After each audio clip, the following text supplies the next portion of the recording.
Всем привет! Меня зовут Виктор, компания Мейстерс. Сегодня я хочу рассказать о том, как упакована наша продукция на примере уличного пеллетного камина Торнадо. Упаковка – это одна из самых важных частей продукции, поэтому мы продумали упаковку таким образом, чтобы наша продукция дошла в самую отдаленную точку нашей большой необъятной страны.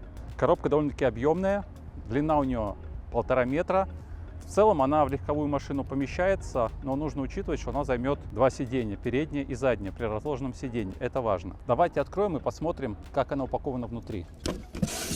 Итак, в этой коробке находится у нас стеклянная труба, которая также упакована в специальной картонной упаковке. Затем здесь у нас будет ложемент и упаковка, где хранятся все детали: ножки, болты, гайки, ну и непосредственно инструкция. Таким образом, упаковка гарантирует сохранность продукции при отправке даже в самые отдаленные места. Соответственно, в большой коробке будет лежать маленькая коробка со всеми аксессуарами. Здесь у нас будет инструкция о применении, большая ножка, 2 маленьких ножки, держатель для колбы, крышка для бункера, зольный ящик, отвертка и комплект болтов для сборки. То есть отвертка идет в комплекте, вам достаточно быстро и просто собрать.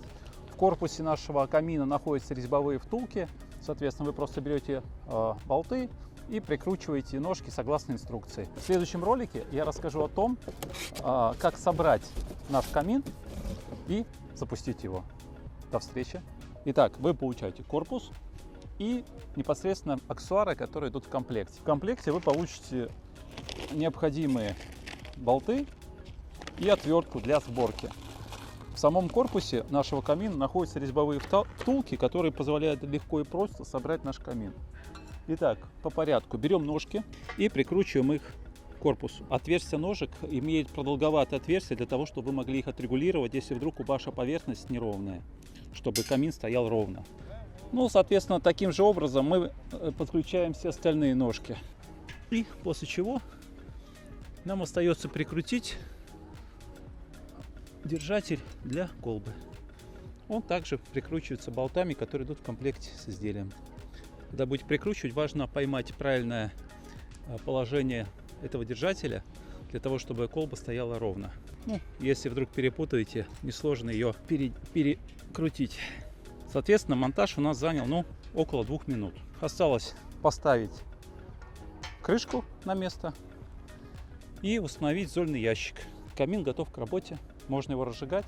Прежде всего мы засыпаем пеллеты в бункер, снимаем крышку. Можно насыпать кошачий наполнитель, что вам удобнее. Главное, чтобы это были древесные пеллеты, в целом хорошего качества, чтобы в них было мало золы. Одного бункера вам хватает где-то на 2-2,5 часа работы. Соответственно, если вам нужно на часик, можете засыпать меньше бункера. Если хотите на 2 часа и больше, то лучше заполнять сразу полный бункер.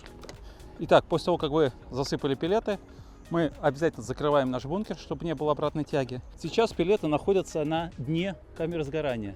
Некоторые наши клиенты испытывали проблемы при розжиге, потому что думали, что пеллеты нужно засыпать сверху, сюда, в эту трубу.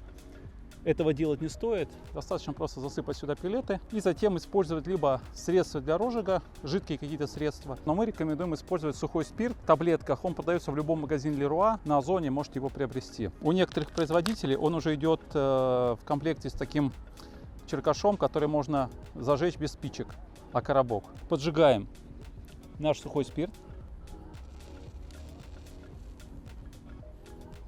Даем ему немножко разгореться. И опускаем к нашим пеллетам. Этот сухой спирт будет гореть где-то около 3 минут. Этого времени достаточно, чтобы наши пеллеты разгорелись. Сейчас подождем 3 минуты и вернемся чуть позже. Итак, прошло 3 минуты. Наши пеллеты разгорелись. Теперь мы берем нашу стеклянную трубу и аккуратно, здесь вот находится 3 направляющих, которые будут держать вашу трубу в вертикальном положении. Аккуратно, чтобы не поцарапать, вставляем нашу трубу на свое место.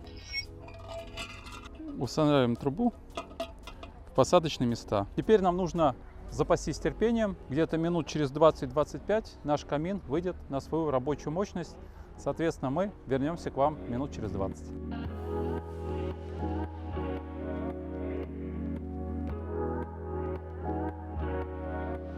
Итак, прошло 20-25 минут. Как вы видите, камин вышел на свою мощность. Пламя выходит даже из трубы. Если вдруг вы будете использовать данный камин на террасе, где есть крыша, то надо учитывать, что высота потолка должна быть 1,5 метра от нашего камина, у которого высота 1,80 м. И дополнительно вы можете приобрести искрогаситель, который поймает все искры, которые могут вылетать из трубы во время работы, если вам это необходимо. А так, в целом, я сейчас здесь нахожусь, мне очень тепло.